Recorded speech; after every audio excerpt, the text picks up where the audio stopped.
Olá pessoal, sejam bem-vindos ao canal Levando Direito a Sério. Meu nome é Luiz Henrique de Oliveira e hoje irei falar sobre o conceito de direito. Pois é muito comum ouvirmos no dia a dia frases como eu tenho direito de ir e vir, eu tenho direito de expressar a minha liberdade, ou aquela simples frase proferida por muitos estudantes de direito, eu faço direito. Pois bem, mas você sabe o que significa direito? Para ajudar a compreender o significado desta palavra, trouxe até aqui o livro O Conceito de Direito, do jurista inglês H.L. Hart. Hart é talvez um dos principais juristas do século XX.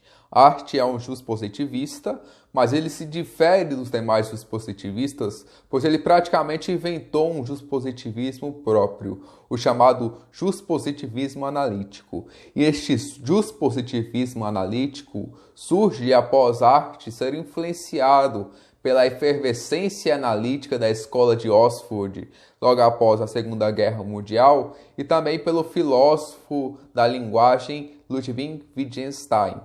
Então, Hart ele é um filósofo do direito um tanto quanto diferente, pois ele atribui um papel extremamente importante para a linguagem. Inclusive, ele usa da linguagem para elaborar sua teoria. Hart diz, logo no primeiro capítulo, que não procura um conceito metafísico, que não procura analisar qual é a essência, qual é a natureza do direito. A arte procura analisar principalmente a linguagem comum, a linguagem ordinária, e estabelecer a partir dela um significado em comum para aglutinar todos os sistemas jurídicos. Antes de elaborar o seu próprio conceito de direito, a arte procura neste livro, sobretudo nos capítulos 2, 3 e 4, refutar um conceito de direito também de um juspositivista chamado Austin, sobre o que é o direito. Pois bem, Austin acreditava que o direito nada mais era do que uma série de comandos proferidos por um soberano para os seus súditos com caráter sancionatório. Isto é, eram ordens proferidas por um soberano para os súditos com um tom de ameaça, pois caso os súditos não obedecessem às ordens do soberano, os súditos padeceriam das consequências do sistema. Austin, inclusive, ele usa um exemplo no seu livro de um assaltante armado invadindo um estabelecimento para assaltar. O assaltante, ao entrar no estabelecimento, aponta um revólver para o caixa e diz: ou você me passa o dinheiro, ou eu atiro em você. O direito basicamente seria este conjunto de ordens. Isto é, ou você obedece aquilo que está posto, ou você me paga o imposto, ou se abstém de realizar uma certa conduta, ou você irá padecer das consequências do descumprimento. Então, o direito nada mais era de um sistema de ordens com características muito semelhantes ao de um assaltante, pelo menos do ponto de vista empírico. À primeira vista, parece até fazer sentido, mas quando analisado detidamente por Hart, esta teoria não faz o mínimo de sentido, pois Hart irá argumentar, inclusive é um argumento bem famoso, de que essa teoria faria mais sentido apenas se analisasse somente o direito penal, pois o direito penal realmente possui algumas normas, quer dizer, a maioria das normas de caráter proibitivo, sendo que, caso alguém realize uma conduta proibida, pode sofrer sanções, incluindo a restrição de liberdade. Mas essa teoria do Austin não abarcaria todas as normas jurídicas, pois muitas normas jurídicas não vêm em conjunto com uma sanção. Não se tratam de normas proibitivas ou normas obrigatórias. São outra espécie de normas. São normas jurídicas diferentes dessas primeiras. São normas permissivas, são normas que atribuem funções e são normas que dizem como as coisas devem ocorrer. Por exemplo, normas que versam sobre contratos. Dizem que os contratos, para serem válidos, têm que ser redigidos, têm que ser colocados, têm que passar por um processo específico. Então não são normas que proíbem, pois está dizendo que você pode sim fazer contrato. Não são normas tampouco que obrigam, você não é obrigado a fazer um contrato. O que o direito diz é, caso você queira elaborar um contrato válido, faça sob as seguintes regras. Então são normas, obviamente, de um caráter completamente diferente daquelas apontadas por Austin. Então não tem como ser um conceito de direito, pois o direito não poderia ser conceituado apenas por um aspecto contingente, mas sim por aspectos essenciais, aspectos necessários, que sem a existência deles, simplesmente não teria como falar em direito. O primeiro tipo de normas jurídicas são aquelas que obrigam ou proíbem que alguém faça alguma coisa. Mas existe o segundo tipo de normas jurídicas, que elas não obrigam e nem proíbem, elas permitem que alguém faça alguma coisa, como normas que estipulam critérios para a elaboração de um contrato ou até sobre normas declarativas que estipulam direitos e garantias. Então, há uma série de outras normas que não são contempladas pela teoria do Austin. E isto nada mais é do que uma crítica, uma refutação, mas também uma promessa do Hart, pois, ao elaborar o seu conceito de direito, ele irá ter de abarcar tanto as normas proibitivas e as normas de obrigação, quanto também as normas sobre normas. Essas normas que versam sobre outro tipo de conteúdo e possuem uma outra natureza. Pois bem, já vimos que tratar o direito como conjunto de comandos não faz sentido. Hart irá propor então tratar o direito como um conjunto de regras. E o que são regras? Hart irá nos explicar no capítulo 4, nos dando 2 critérios para a identificação de regras. O primeiro critério é o critério externo e é o critério empírico. E o segundo critério é o critério interno e é o critério normativo. O primeiro critério refere-se quanto à reiteração de práticas em uma certa comunidade. É a ordenação, é a frequência com que as pessoas praticam as mesmas práticas. Isto é observável a olho nu. As pessoas elas reiteram certos comportamentos em sociedade. Elas realmente fazem aquilo com uma certa frequência e é muito possível de um observador analisar que as pessoas elas estão agindo daquela forma de modo quase que indeterminado. Todas fazem isso, ou pelo menos boa parte delas fazem isso. Mas veja, este critério não é o único importante, ou melhor, apenas ele não faz sentido, pois veja bem, Hart inclusive nos dá o exemplo de ingleses que vão ao cinema. Imagine que todas as semanas os ingleses vão ao cinema. E todas as semanas indo ao cinema, algum observador poderá olhar e dizer: olha, lá existe uma regra jurídica que obriga todas as pessoas a irem ao cinema semanalmente. Mas Hart irá dizer que não existem regras que obrigam as pessoas a irem ao cinema, que isso trata-se meramente de um hábito, que isso não é, de fato, uma regra jurídica, e sim um costume. Irá apontar um segundo critério para a identificação de uma regra jurídica, que é o critério normativo. As pessoas elas conhecem as regras e elas procuram se adaptar, se moldar de acordo com as regras. Elas sabem que as regras existem e elas moldam seu próprio comportamento em detrimento delas. E aqueles que ficam à margem, aqueles que não se comportam daquela forma, eles são praticamente criticados, eles são deixados à margem, eles são criticados não porque deixaram de praticar um hábito, não porque deixaram de fazer um costume, mas sim porque eles estão indo contra aquelas regras estabelecidas, mas sim porque eles estão praticando atos antijurídicos. Então, o segundo critério é o critério normativo, é o critério de identificação de normas, de regras e o estabelecimento de práticas que respeitem estas regras. Este é o segundo critério, e a partir dos dois critérios é a possibilidade de identificar regras.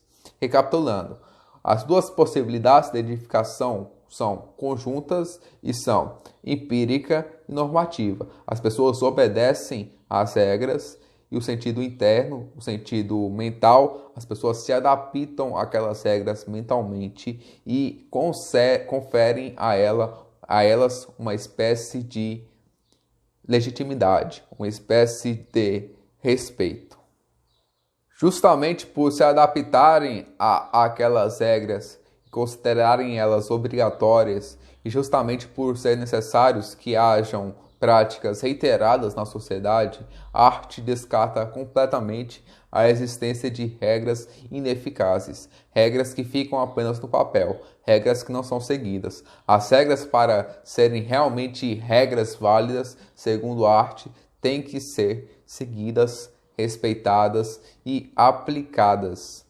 Mas, diga-se de passagem, eu falei também em um sentido externo e sentido interno das regras. Mas o sentido externo e sentido interno das regras não é o ponto de vista externo e ponto de vista interno, pois esta é outra teoria de arte cujo não estou falando neste exato momento, pois eu vi alguns artigos que faziam confusão, que misturavam as duas coisas. Não, são duas coisas completamente distintas. A arte já nos mostrou quais são os critérios para a identificação de regras. A arte agora irá nos mostrar o seu conceito de direito. A arte irá dizer que o direito é formado por regras primárias e regras secundárias. O que são regras primárias? Regras primárias são regras que versam sobre o comportamento humano, sobre condutas humanas. São regras que estabelecem aquilo que é obrigatório e aquilo que é proibido. Por exemplo, o artigo 121 do Código Penal, que versa sobre homicídio, ele estabelece uma conduta proibida, matar alguém. E caso você mate alguma pessoa, ele também estabelece quais serão as suas sanções, quais serão os remédios do direito para aquela conduta ilícita. Ele irá dizer quais são as consequências que você irá sofrer por ter praticado aquela conduta. Mas, assim como Hart disse logo no início, que este tipo de norma não é o único que existe, o direito não é composto apenas desse tipo de normas com essas características sancionatórias. A arte irá nos mostrar um segundo tipo de regras, as regras secundárias. E para analisar as regras secundárias, a arte nos trouxe uma suposição mental.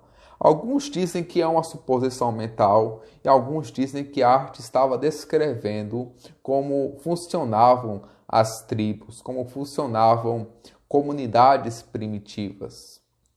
Bem, em alguns pontos eu até achei esta suposição mental muito parecida com realmente os relatos que se tem de sociedades primitivas, até os relatos do antropólogo Malinowski. Mas, no decorrer deste livro, inclusive é a opinião mais aceitável, a opinião que tem mais doutrinadores que compactuam dela, no decorrer desse livro parece ficar bem claro que a arte estava nada mais fazendo do que elaborando uma suposição, trazendo-nos para um exemplo para analisar as consequências e analisar as benfeitorias realizadas pelas normas secundárias. Imagine então uma comunidade simples.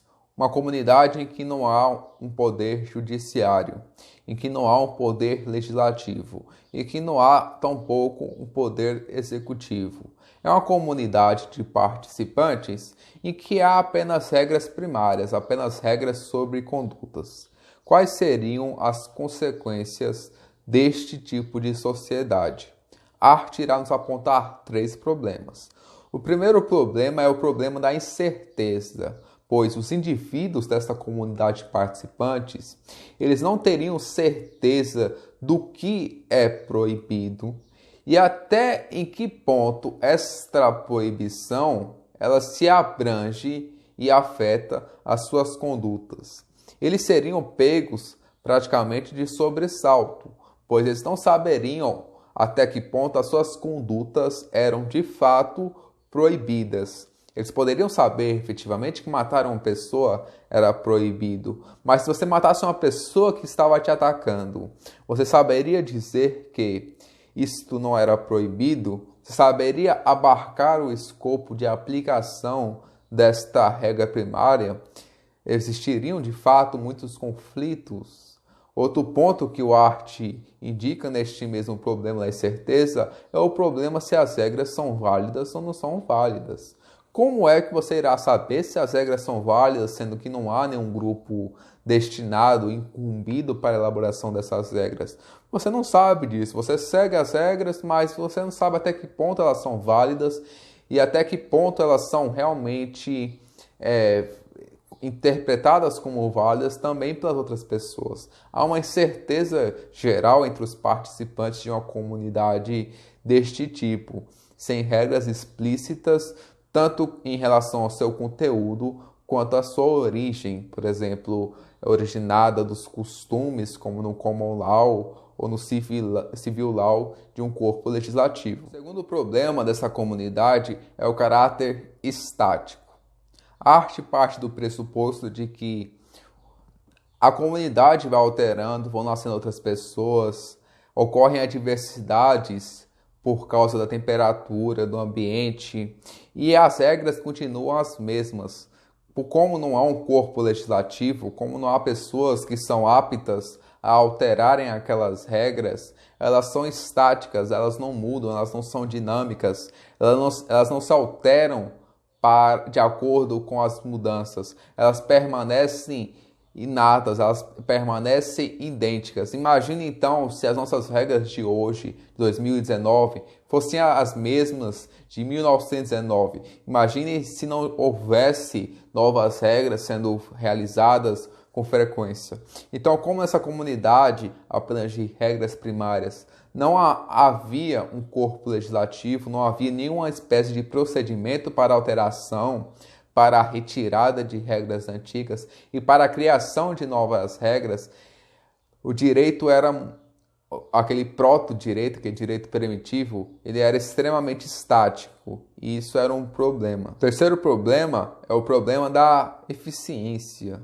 Como não existia um corpo legislativo, tampouco existia um corpo judiciário. Não tinham pessoas incumbidas de analisar quando o direito foi violado, tampouco de aplicar a pena caso seja comprovado que aquela pessoa de fato violou uma regra. Não existia a imagem da jurisdição, a imagem de um juiz, tampouco da imagem da polícia, a imagem de uma polícia que é incumbida de pegar aquele indivíduo e retirá-lo do seio da sociedade, caso tenha praticado algum ilícito. Então é outro problema pertinente apenas de sociedades que estabelecem apenas o que é proibido e o que é permitido. Para cada um desses 3 problemas provenientes de regras primárias, a arte irá nos dar 3 possíveis soluções, que são as regras secundárias. E são 3 regras secundárias. A primeira regra secundária é a regra de reconhecimento, apontada por Dworkin como a regra de pedigree.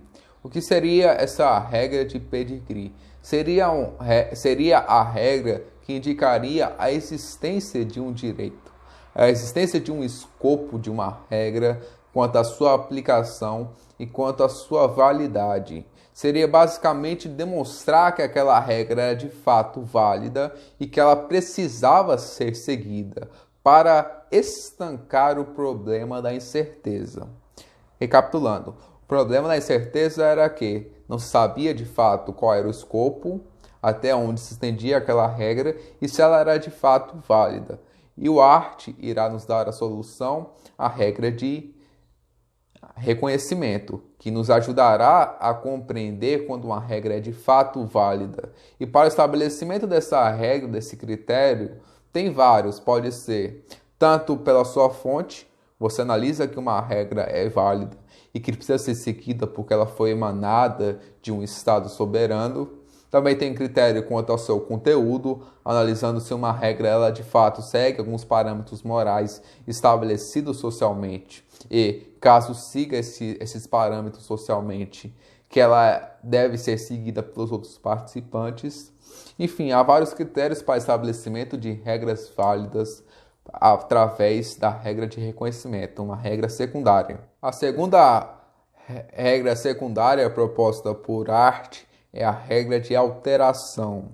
A regra de alteração visa dirimir o problema do caráter estático. Recapitulando, o caráter estático tinha como principal problema de que a sociedade mudava, de que os institutos da sociedade se alteravam, mas as regras permaneciam intactas.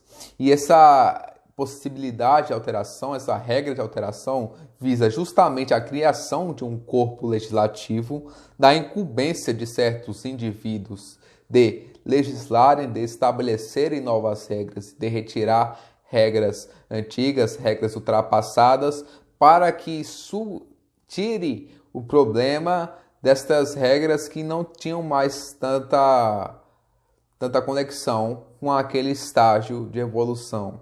Então, essa regra de alteração visa suprimir o problema do caráter estático. E a terceira regra é a regra de julgamento. É o estabelecimento de pessoas incumbidas de apontar quando o direito foi violado, quando alguma regra foi violada.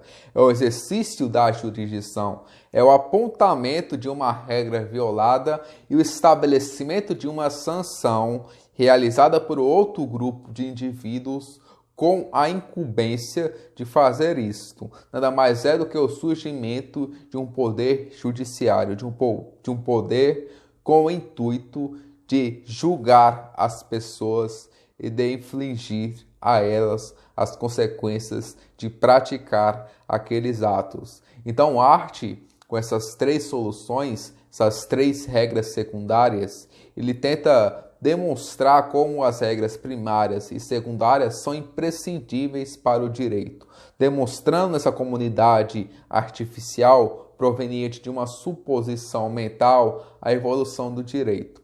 O direito evoluiu e atingiu um estado mais avançado, comportando duas espécies de regras, que são regras primárias e regras secundárias, para abarcar todas as séries de normas jurídicas para que o Estado, para que o direito continue a funcionar. Então, o conceito de direito de H.L.A. Hart nada mais é do que o conjunto de regras primárias e regras secundárias.